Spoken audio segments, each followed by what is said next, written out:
Welcome, everybody, to History Analyzed. I'm your host, Mark Palmer. This is a podcast which examines historic events and issues. The issue we're analyzing today is the succession of terrible American presidents in the 1850s that did so much to bring on the U.S. Civil War. There were many factors that led to the Civil War. They were all related to slavery. The very first podcast episode I ever did was published in June 2022, detailing that fact. That episode was called Slavery Caused the U.S. Civil War, period. Although slavery was the root cause of the Civil War, the mistakes of so many individuals eventually led to the greatest catastrophe in American history. Sometimes a country is very lucky to have a particular leader at a time of crisis. Winston Churchill is a good example of that in World War II. The best example in American history would be Abraham Lincoln. He was that 1 in a million person that could successfully win the Civil War as well as end slavery. But of course, the opposite is also true. Sometimes countries are saddled with terrible leaders at critical times with disastrous results. And that would be the case of the three presidents just before Abraham Lincoln: Millard Fillmore, Franklin Pierce, and James Buchanan. Unintentionally, these three men did as much as anybody to lead America into a civil war. Before I discuss these three presidents, we have to set the stage of what was going on in America prior to 1850. When the United States Constitution was drafted at the convention in Philadelphia in 1787, the delegates did not want to confront slavery. Even though the words slave or slavery do not appear anywhere in the original Constitution before the amendments, 3 sections of the Constitution did permit slavery without using the actual words. Article 1, Section 9, Clause 1 of the Constitution reads in pertinent part, "The migration or importation of such persons as any of the states now existing shall think proper to admit shall not be prohibited by the Congress prior to the year 1808. That was a polite way of saying that the federal government could not ban the international slave trade prior to the year 1808. By saying that the government could not ban the importation of slaves into the United States before that year indicates that the slave trade from Africa to the U.S. was legal up until that time. The second protection of slavery found in the original U.S. Constitution is Article 4, Section 2, Clause 3, which reads in pertinent part, "No person held to service or labor in one state under the laws thereof, escaping into another, shall, in consequence of any law or regulation therein, be discharged from such service or labor, but shall be delivered up on claim of the party to whom such service or labor may be due." That was a diplomatic way of saying that any enslaved person who escaped to another state had to be returned to the person claiming ownership of that individual. The third part of the Constitution which protected slavery is the infamous 3/5 Clause.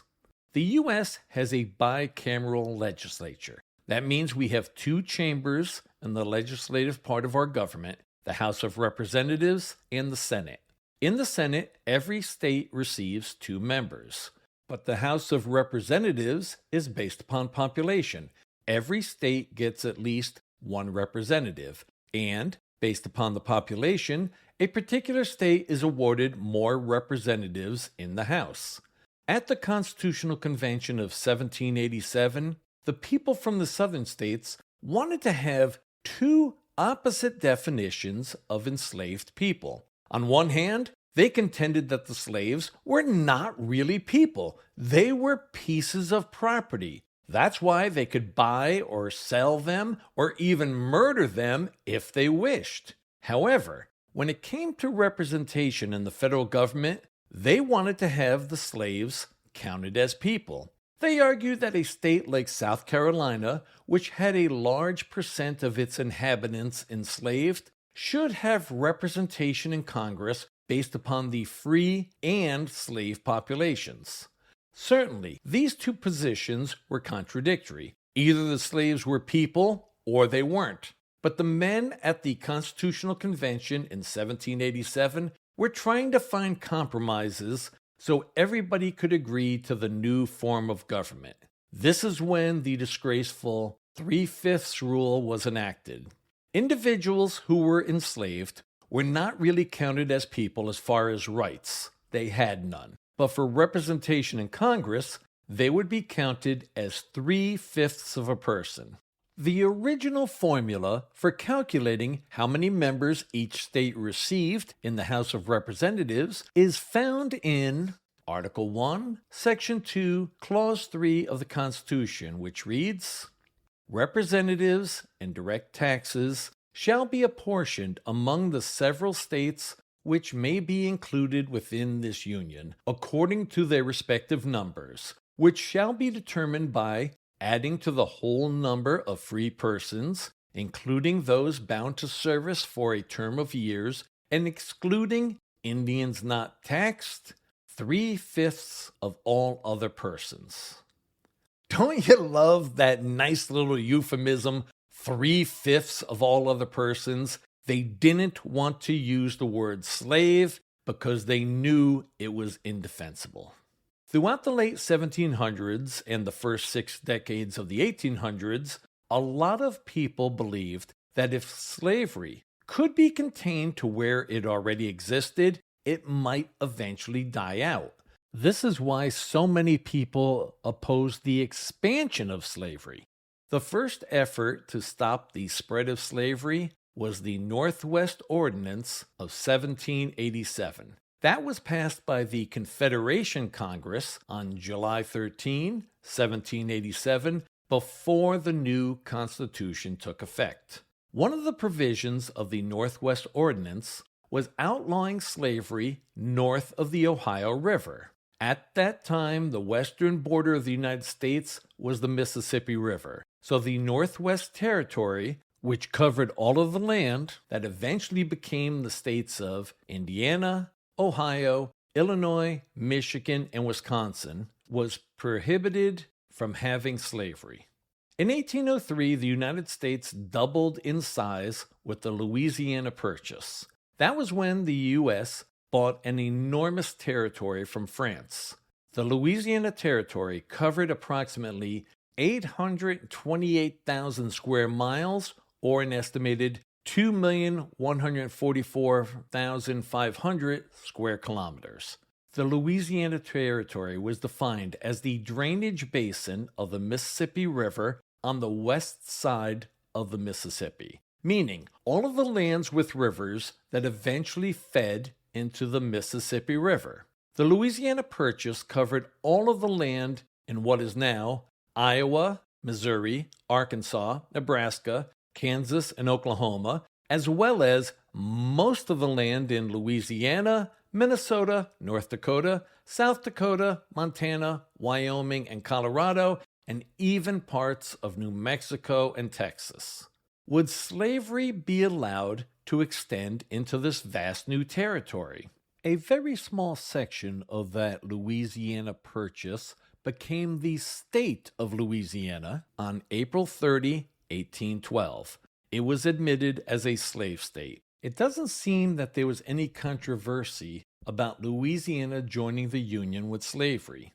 The federal government tried not to interfere much with the people living in that area, around New Orleans and Baton Rouge. This was an established population who had long been ruled by French and Spanish authorities. Slavery had been legal in Louisiana since its founding as a French colony in the early 1700s.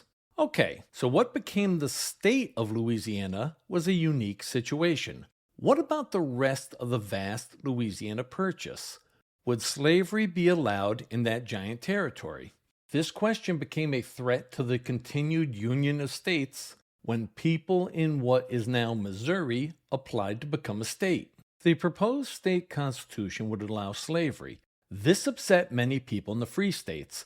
They thought that slavery was not going to expand into the area of the Louisiana Purchase. They thought that slavery was staying contained in the southern states east of the Mississippi. That's why they agreed to the admission of Alabama as a slave state on December 14, 1819. The anti-slavery people were even willing to accommodate the new state of Louisiana because it was an established population for a century. But they were not going to tolerate any further expansion of slavery into the region of the Louisiana Purchase. By the way, I know it gets confusing when I talk about the state of Louisiana versus the Louisiana Purchase territory. Sorry about that. The Southerners took the position that they never agreed to keep slavery from expanding into new territories. This led to what has become known as the Missouri Compromise of 1820. Here were the primary terms. Number one, Maine would be admitted as a free state. Up until that time, Maine was part of the state of Massachusetts. The people in Maine wanted to be their own state, and the Massachusetts government approved. Number two, Missouri would be admitted as a slave state. With the additions of Maine and Missouri, there would now be 12 slave states and 12 free states. Number three, going forward, slavery would be banned from the lands north of the line of latitude 36 degrees, 30 minutes, except for Missouri. That last item was the most important. The parallel at 36 degrees, 30 minutes north forms most of the southern border of Missouri. Over the years, I've read contradictory statements as to whether that line of latitude meant no slavery north of land acquired in the Louisiana Purchase, or no slavery above that line in any and all territories that might be acquired in the future. See, this is why you have to read original documents when you can. I just read the March 6, 1820 Act of Congress forming Missouri. Section 8 of that law reads in pertinent part as follows. And be it further enacted, that in all that territory ceded by France to the United States under the name of Louisiana, which lies north of 36 degrees and 30 minutes north latitude, not included within the limits of the state contemplated by this act, slavery and involuntary servitude, otherwise than in the punishment of crimes whereof the parties shall have been duly convicted, shall be and is hereby forever prohibited. As you can see, this prohibition of slavery above the latitude line of 36 degrees 30 minutes only applied to land acquired from France in the Louisiana Purchase. Contrary to what you might read in certain places, it did not apply to territories acquired later by other means. I had always wondered why the South agreed to this limitation on slavery. When you look at a map of the Louisiana Purchase, the only territory where slavery might be permitted after Missouri would be what became the states of Arkansas and Oklahoma. But Oklahoma was soon considered as what they called Indian Territory, meaning a permanent refuge for Native Americans. And yes, I am aware of the irony of calling it permanent, but that was the idea. Until white Americans decided that they wanted that land and took it from the Native Americans and created the state of Oklahoma. Above the latitude line of demarcation, there was a lot more territory that would eventually become the states of Kansas, Nebraska, South Dakota, Iowa, and most of Minnesota, North Dakota, Montana, Wyoming, and Colorado. So why would the South agree to this deal? They were getting so much less land for potential slavery expansion. It appears that the Southerners were just happy to get another slave state in the area from the Louisiana Purchase. They were establishing the rule that slavery could expand into additional territories acquired by the United States.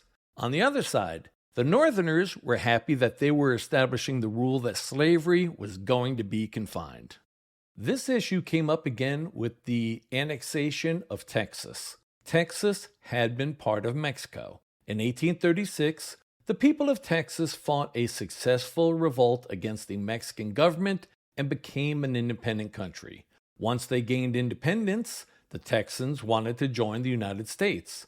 The great majority of Americans who had already moved into Texas were from the southern U.S. states. There was a dispute about whether to annex Texas because the Texans wanted to be admitted as a slave state.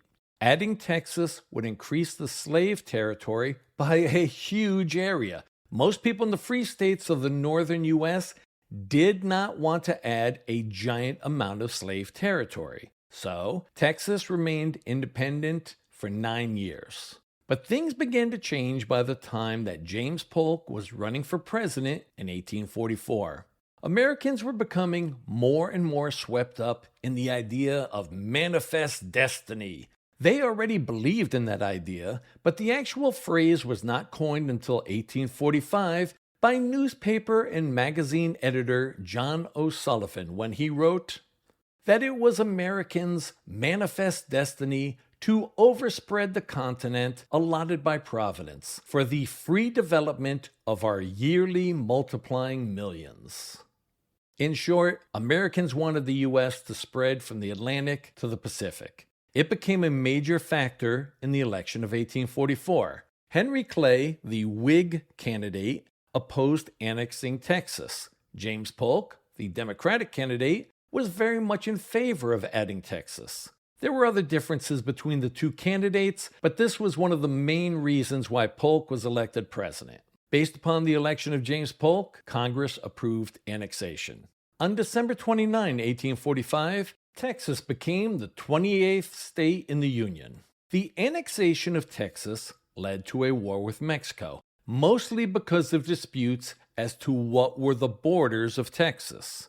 On May 13, 1846, the United States officially declared war on Mexico. That war dragged on until the Treaty of Guadalupe Hidalgo was signed on February 2, 1848. Pursuant to that treaty, the United States was awarded an enormous territory known as the Mexican Cession. This territory covered the current states of California, Nevada, Utah, most of Arizona, and parts of Colorado, Wyoming, and New Mexico. On January 24, 1848, gold was discovered in what is now Northern California. This was 9 days before California officially became an American territory by the Treaty of Guadalupe Hidalgo. When word got out that gold had been found, thousands of people from many countries flocked to California.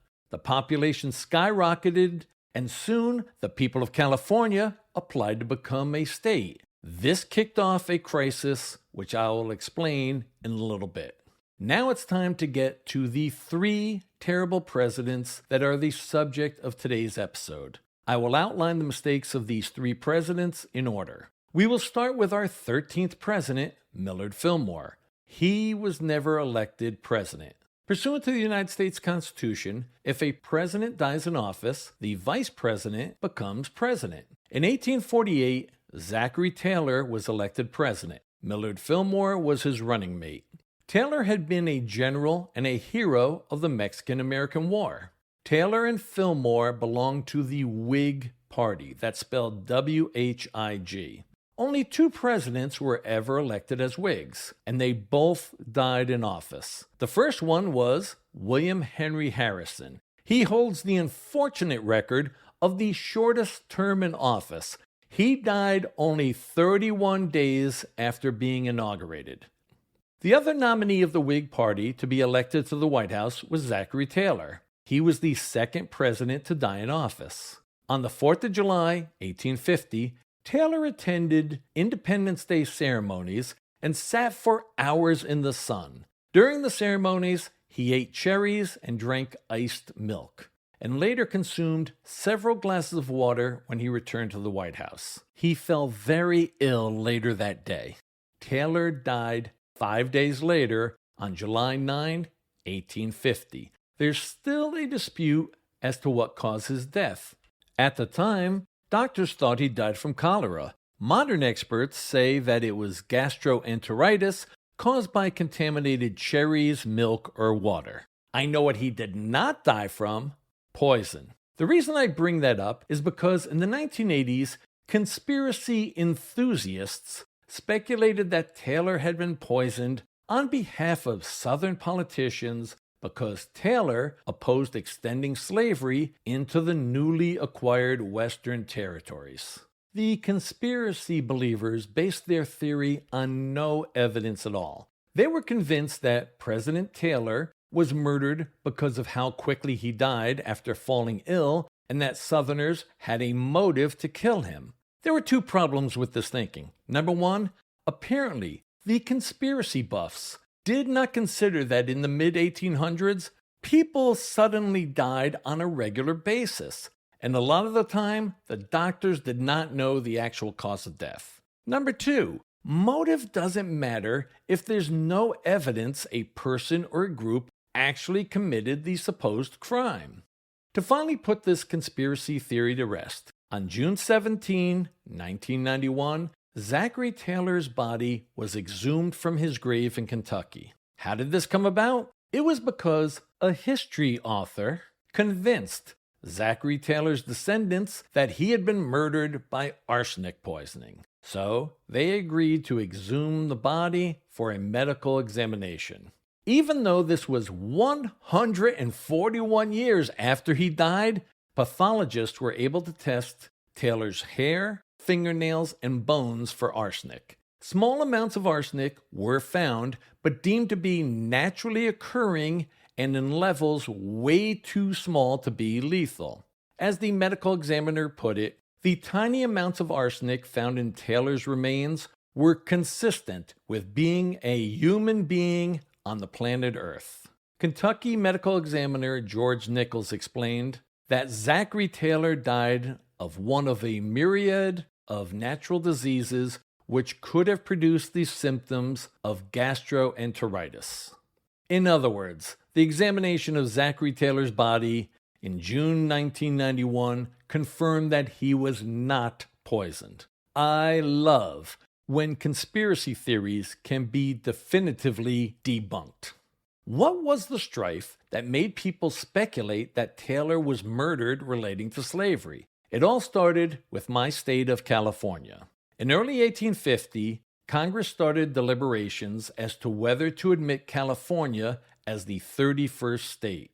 California met all of the qualifications to become a state, but there was a lot of opposition in Congress. And since this was 1850, the controversy, of course, revolved around slavery. The proposed California Constitution outlawed slavery. Southern senators and representatives did not want to add another free state. At the time, there were 15 free states and 15 slave states.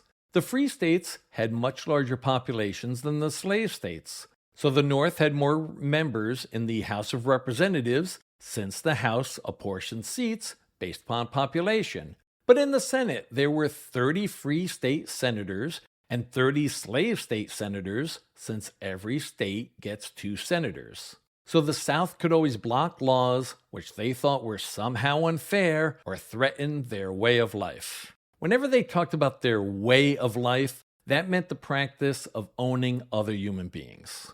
This controversy led to months of argument in the U.S. Congress and eventually the Compromise of 1850. The Compromise of 1850 probably would have been vetoed by President Zachary Taylor. Even though he was a Southerner, Taylor's long career in the Army made him a very strong nationalist. He recommended that California simply be admitted as a free state with no conditions that would mollify the South. When some Southerners talked of seceding from the Union to protect their slavery rights, Taylor said that he would personally lead an army against any secessionists, and he threatened to hang such people for treason. But then, Taylor suddenly died on July 9, 1850. It was now up to Millard Fillmore as the new president to deal with this crisis. When Fillmore became president in 1850, this started a trend of presidents from the northern states. Between 1789, when George Washington was inaugurated, up through the death of Zachary Taylor, the South dominated the White House. During those 61 years, there were a total of 12 years with a president from a northern state. The other 49 years, a Southerner was in the White House. Those next three presidents, Fillmore, Pierce, and Buchanan, may have all been Northerners, but they were known as dough faces. That meant that they were from the free states of the North, but acted very pro-slavery.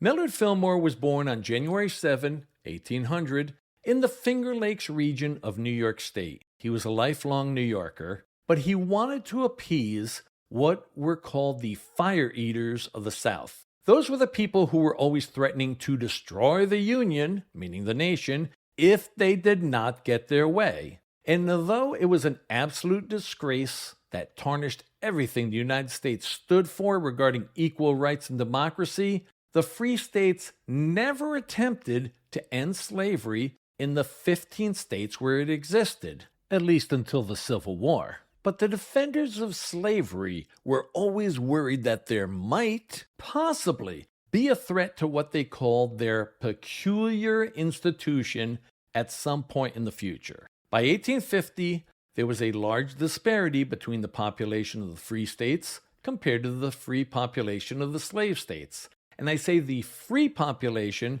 because the enslaved people in those 15 states had no rights. As I explained earlier, the House of Representatives has always been based upon the population of a given state. In 1850, there were 140 members from the free states and only 91 representatives from the slave states. By the way, that adds up to a total of 231 representatives, but another source I read said that there were 233 representatives in the House at that time. Who knows? The point is, there were approximately 50 more representatives from free states than slave states in 1850.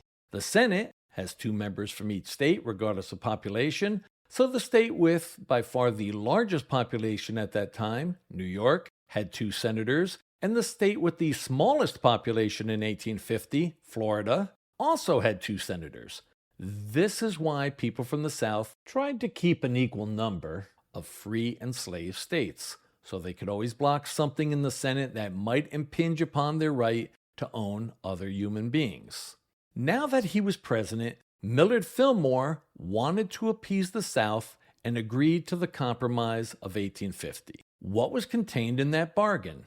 The Compromise of 1850 was passed as 5 separate laws within a short period of time. There were provisions to make everybody happy on some points and make everybody angry on other points.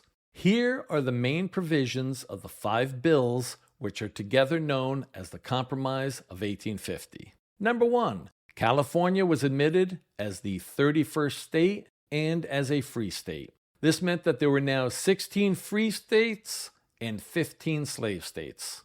Number 2, the remaining land from the Mexican Cession was organized into 2 new districts, the Utah Territory and the New Mexico Territory. Slavery was neither allowed nor prohibited in these 2 new territories. The residents of those territories would decide for themselves the issue of slavery when they applied for statehood. Those territories eventually became the states of New Mexico, Arizona, Nevada, Utah, and parts of Colorado, and a small section of Wyoming. Remember earlier how I explained that part of the Missouri Compromise of 1820 prohibited slavery above the latitude line of 36 degrees, 30 minutes north? In that part of the 1820 law that I read to you, it said that this prohibition only applied to the territory from the Louisiana Purchase. It did not apply to land obtained later. This Compromise of 1850 allowed the possibility of slavery above the 36 degrees 30 minutes line of latitude in the newly acquired lands, known as the Mexican Cession, but it did not repeal the Missouri Compromise regarding the land obtained in the Louisiana Purchase. Keep that in mind for later on. Part number 3 of the Compromise of 1850 dealt with the borders of Texas. there was always an argument about what were the actual borders of Texas. That was one of the primary reasons for the war between the U.S. and Mexico. The Texans claimed land along the Rio Grande all the way up to the 42nd parallel into what is now Wyoming, in exchange for Texas giving up its claims to half of what is now New Mexico, as well as parts of modern Colorado, Oklahoma, Kansas, and Wyoming. Texas received $10 million from the federal government. This was a good deal for Texas because it was in desperate financial straits from the time it was an independent country. Because of the terms of the Missouri Compromise, slavery was prohibited north of the line 36 degrees 30 minutes. So the northern border of Texas was eventually set at that latitude. And yes, there was a dispute as to whether any of that part of Texas was included in the Louisiana Purchase.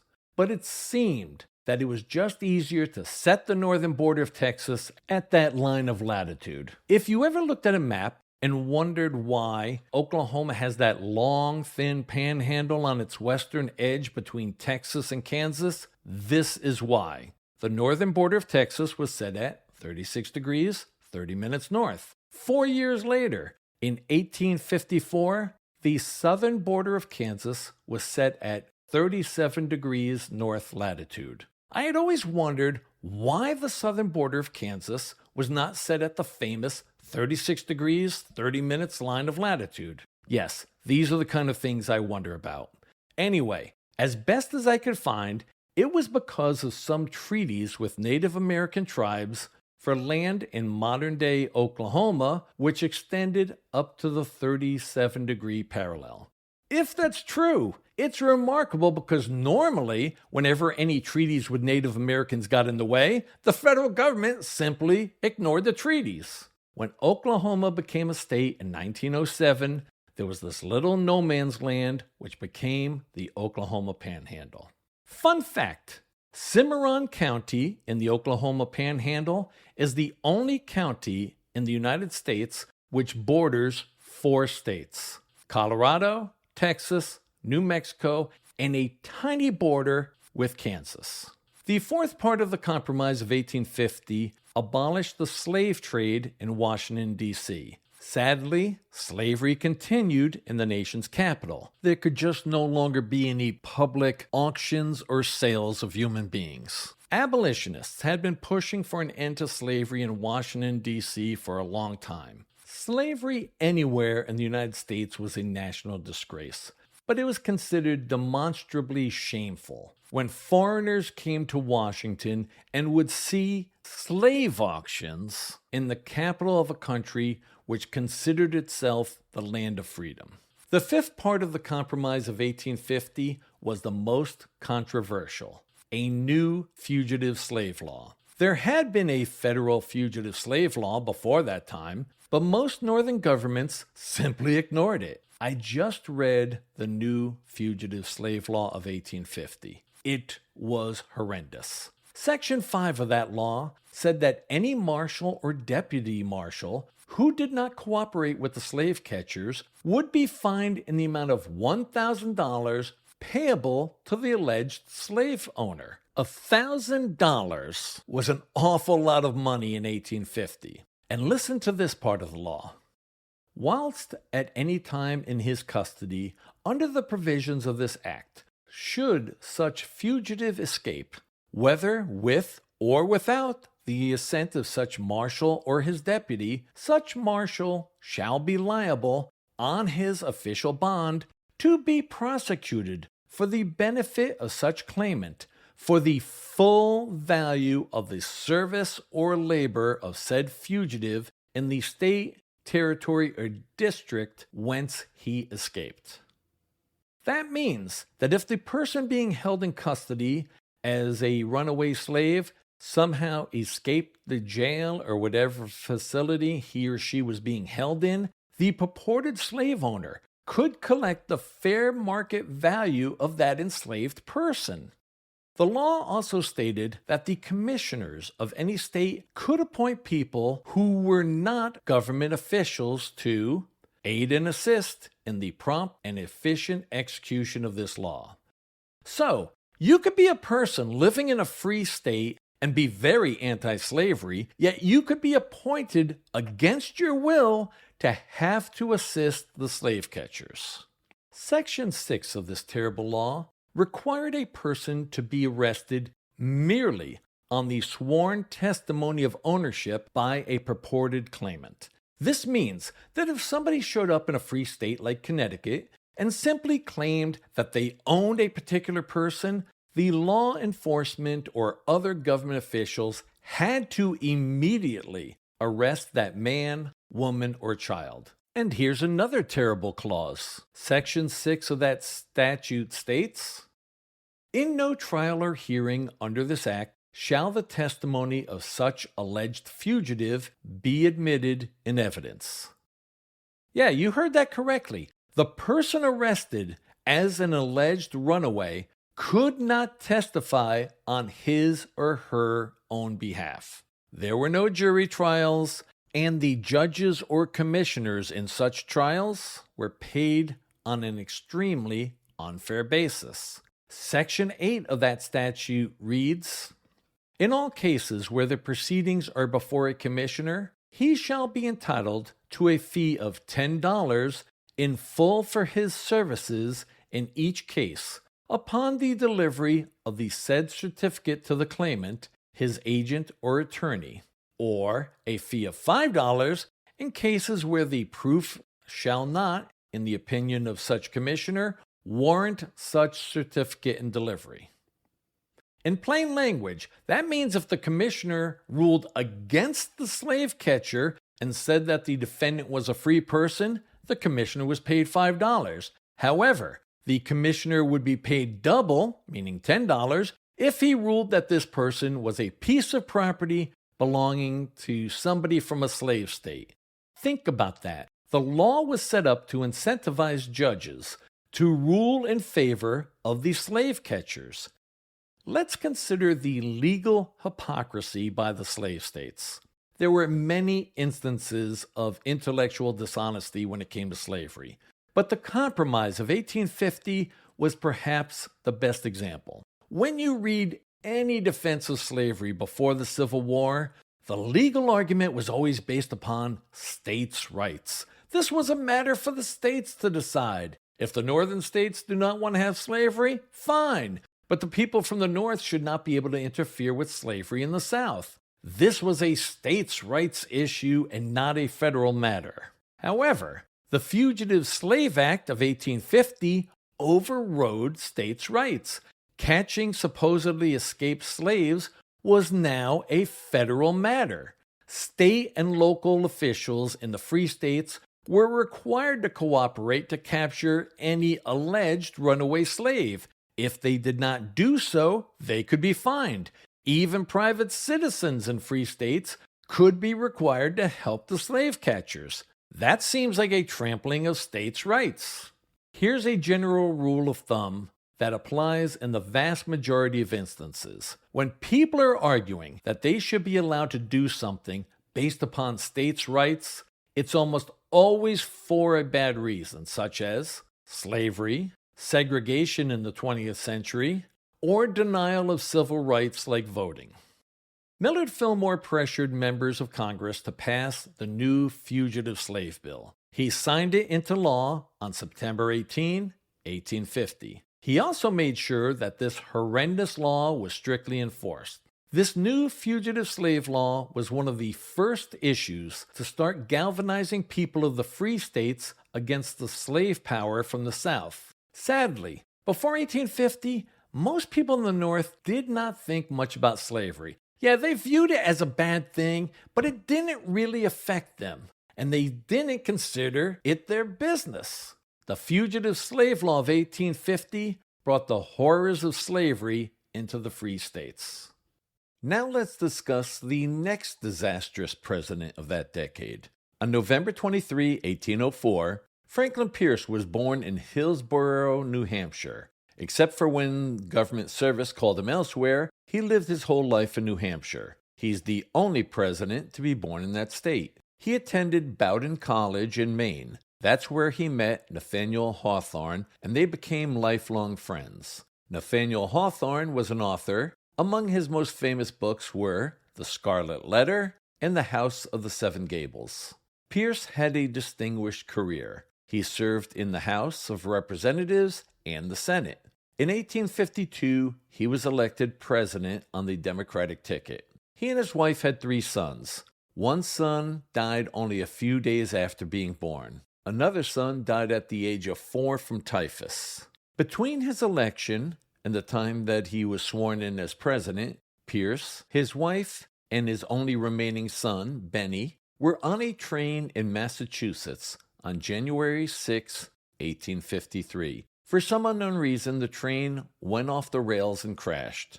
Pierce and his wife, Jane, were not seriously harmed. However, they witnessed a piece of metal split open the head of their son, Benny, right in front of them. He died instantly. I cannot imagine anything more ghastly for a parent to witness. Benny was only 11 years old. Jane Pierce blamed her husband. She thought that God was punishing Franklin for one of the 7 deadly sins, pride. Jane felt that Franklin exhibited pride and vanity by becoming president. I don't understand how anybody who claims to believe in a just and fair God could believe that such a deity would kill an innocent child because of the sin of pride exhibited by the father. Anyway, the First Lady was essentially a recluse throughout Pierce's term in the White House. The loss of all of his children, along with being blamed by his wife for Benny's death, contributed to Pierce's heavy drinking. Now let's discuss why Franklin Pierce was a terrible president. By far the worst thing he did was to support the Kansas-Nebraska Act. That law was the brainchild of Senator Stephen Douglas of Illinois.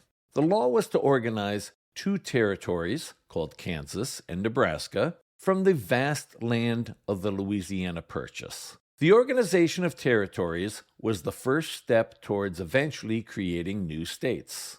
Douglas had this idea that the most fair thing to do was to let the people of a given territory decide for themselves if they would have slavery. He called it popular sovereignty. Here is the key language from that statute, which was officially titled An Act to Organize the Territories of Nebraska and Kansas.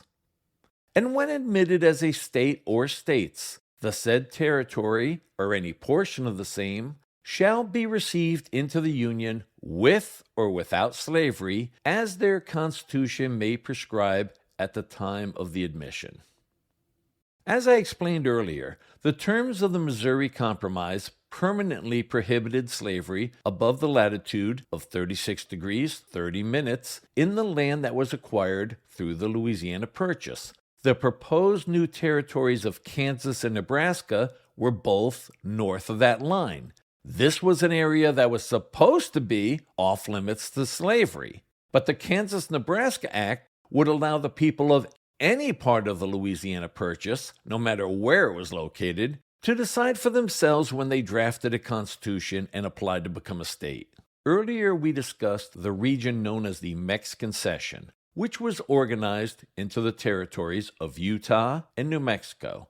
Those territories did not have any prohibition against slavery either. So now it seemed like slavery could expand anywhere.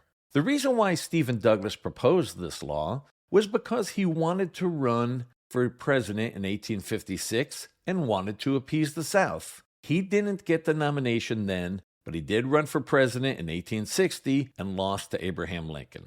According to Douglas, this was pure democracy, where every new state could decide for themselves. Franklin Pierce agreed with these sentiments and backed the Kansas-Nebraska Act. This proposed law faced a lot of opposition in Congress, but at the time, a president could pressure representatives and senators to vote for certain matters by threats and promises regarding patronage, meaning appointments to government jobs for the constituents of a particular member of Congress.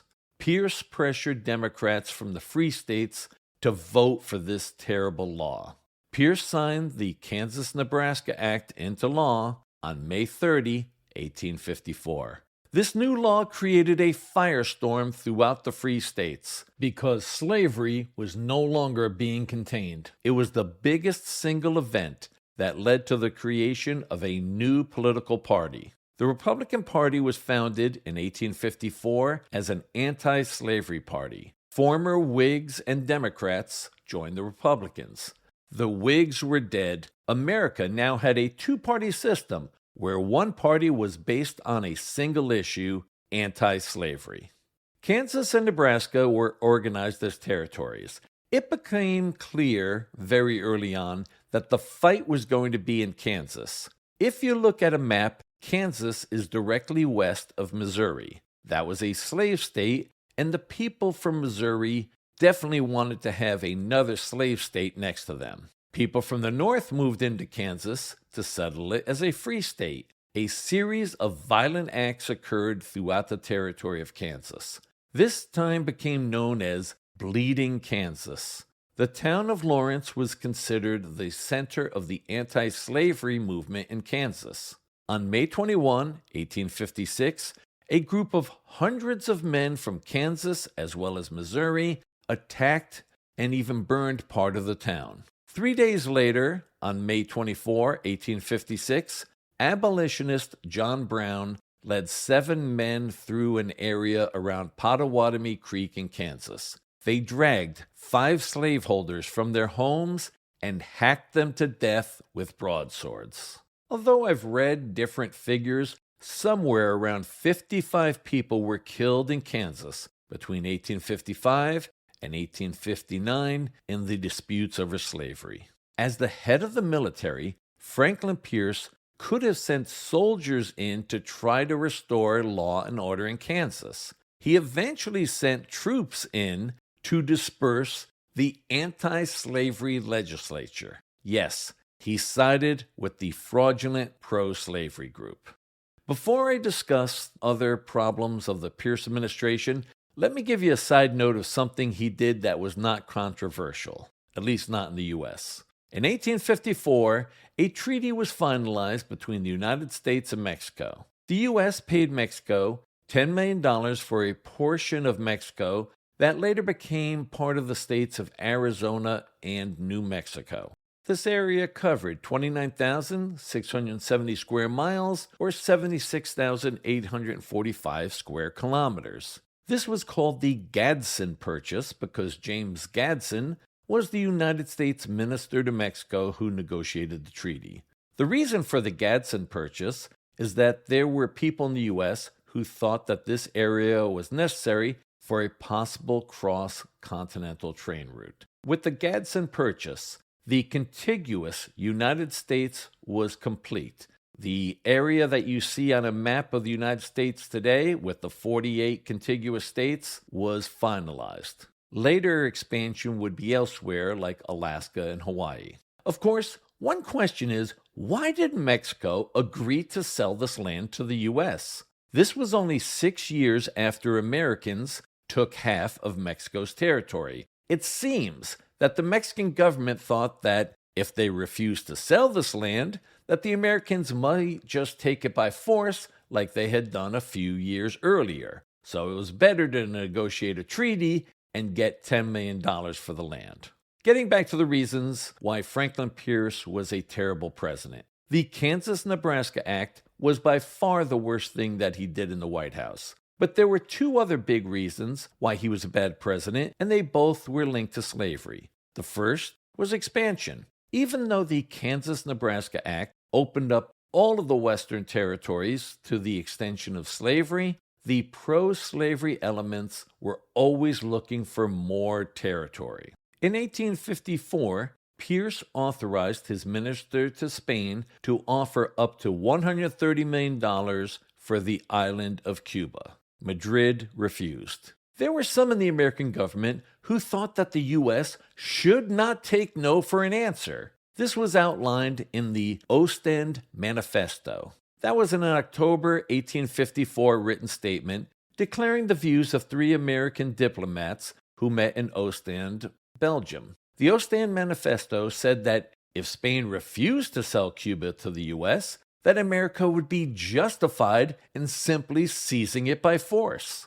Slavery was in full effect in Cuba at that time, and the slave power in the United States believed that this was a great place to expand American slavery. When the public learned of this conspiracy to take Cuba, the reaction throughout the free states was outrage, and the plan collapsed. If you're wondering when slavery finally ended in Cuba, it was not until October 7, 1886, by a declaration from Spain, which still controlled the island. The third terrible policy of the Pierce administration was his rigorous enforcement of the Fugitive Slave Act. He authorized federal troops to capture and return purported escaped slaves. Pierce was a big believer in using the power of the federal government to enforce slavery everywhere. During his inaugural address on March 4, 1853, he said, "I believe that involuntary servitude, as it exists in different states of this Confederacy, is recognized by the Constitution. I believe that it stands, like any other admitted right, and that the states where it exists are entitled to efficient remedies to enforce the constitutional provisions." The worst example of his enforcement of the Fugitive Slave Act occurred in 1854. A man named Anthony Burns had been seized in Boston as a supposed fugitive slave. An anti-slavery mob attacked the facility where Burns was being held in Boston to try to free him. They failed. President Pierce sent in federal troops to ensure that Anthony Burns was sent back to slavery in Virginia.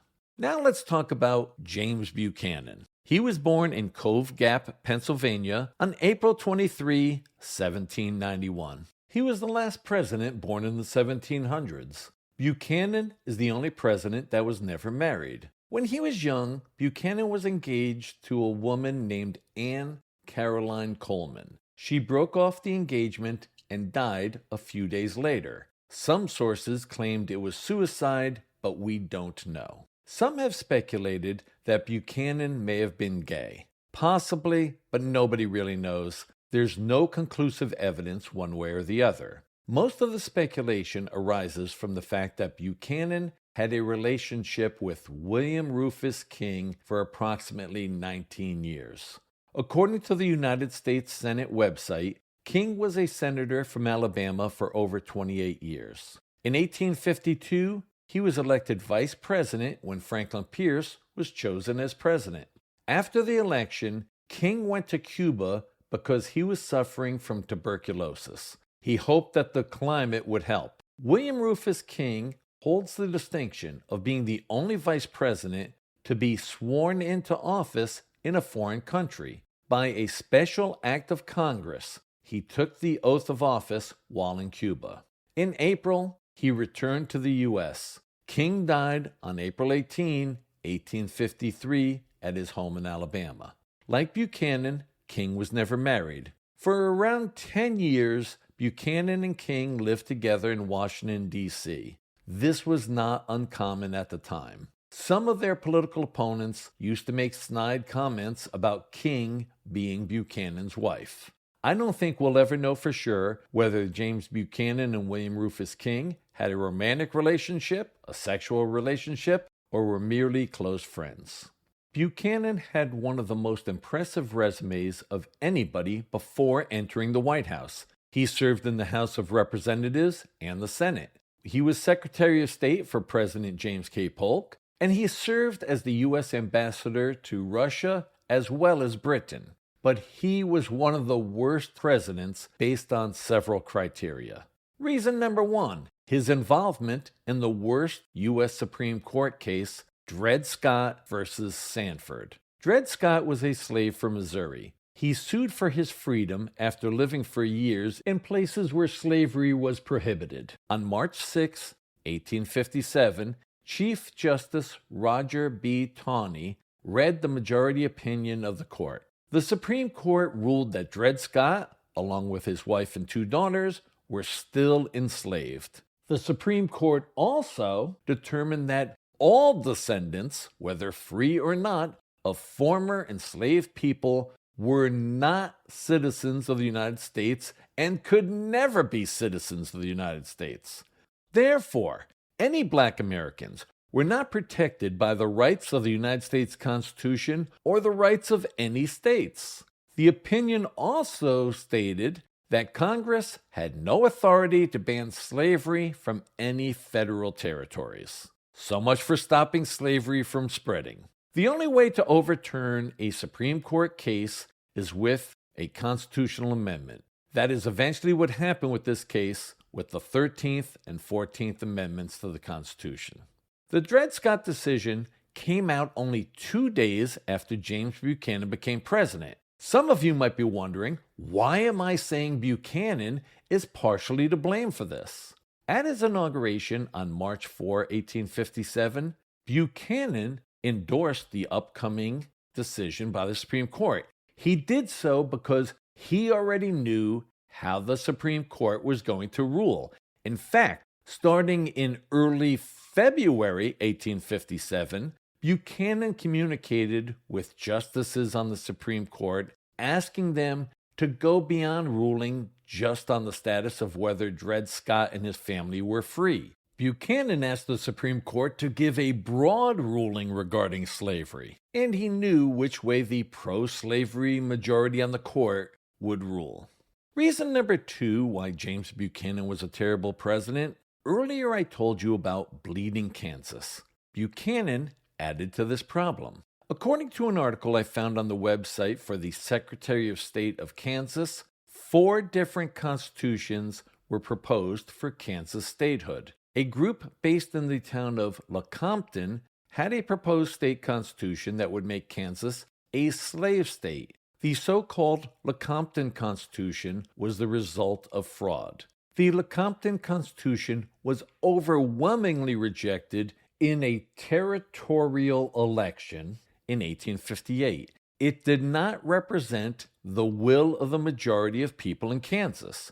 Of course, James Buchanan fully supported the Lecompton Constitution and pressured Congress to admit Kansas as a slave state. Despite the pressure from Buchanan, Congress rejected the Lecompton Constitution. Towards the end of Buchanan's presidency, Kansas was admitted as a free state on January 29, 1861. That date is significant. By January 29, 1861, South Carolina, Mississippi, Florida, Alabama, Georgia, and Louisiana all had seceded from the Union. And 3 days later, Texas seceded on February 1, 1861. Reason number 3 why James Buchanan was such a horrible president is the fact that he took no action against the secession movement. Abraham Lincoln was elected on November 8, 1860. He was a Republican, which was the anti-slavery party. In those days, presidents were inaugurated on March 4. Since 1936, presidents are sworn into office on January 20. During that 4-month span between the election of Lincoln and Inauguration Day, the 7 southern states I just mentioned seceded from the Union. After Lincoln became president, Virginia, Arkansas, North Carolina, and Tennessee would all leave the Union and join the Confederacy. Pursuant to Article 2, Section 1 of the Constitution, the oath to become President of the United States reads, "I do solemnly swear or affirm that I will faithfully execute the office of President of the United States and will, to the best of my ability, preserve, protect, and defend the Constitution of the United States." James Buchanan did not live up to his oath to preserve, protect, and defend the Constitution. That is a major understatement. What did he do as people from 7 different states broke up the Union? Essentially nothing. Buchanan claimed that he did not have any authority against people trying to destroy the United States. It's funny that he would claim that, because he had no qualms about using the army to put down a possible rebellion in the Utah Territory. Without getting into the details of what occurred in 1857 in Utah, The main point for today's episode is that Buchanan sent 2,500 soldiers into that territory because he thought the inhabitants might rebel against the federal government. Yet when 7 states were in full rebellion by claiming to have left the Union to form their own country, Buchanan said he had no authority to put down such an insurrection. Some people tried to defend James Buchanan by saying, what could he have done? First and foremost, he could have tried to prevent the newly formed Confederacy from seizing federal property. While Buchanan was still president, the Southerners seized federal forts, arsenals, custom houses, revenue cutters, mints, courts, post offices, and the U.S. Navy Yard in Pensacola, Florida. The arsenals were the most important because they provided the Confederates with firearms. Buchanan should have ordered the removal of all guns, cannons, ammunition, ships, money, and anything else of military value from those federal facilities that were located in the South. Or he should have reinforced those facilities with sufficient military personnel to prevent the Confederates from looting items to serve their rebellion. In addition to removing federal property from the slave states, Buchanan should have been preparing for a possible war. He should have asked Congress to immediately increase the Army and Navy. Both were woefully small. This would have let the people of the Confederacy understand that secession would not be tolerated. Considering that the senators and representatives from those 7 seceded states were gone, these measures probably would have easily passed through Congress.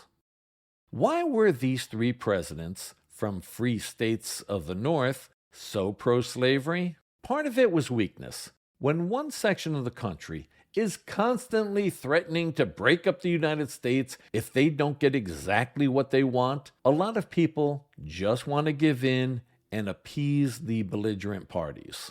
Another reason is the way the whole issue was framed. I could not find an answer about Fillmore, but Pierce and Buchanan both felt that the problems were caused by the abolitionists in the North. The abolitionists were the troublemakers. Everything was fine with the free states and the slave states, each doing their own thing.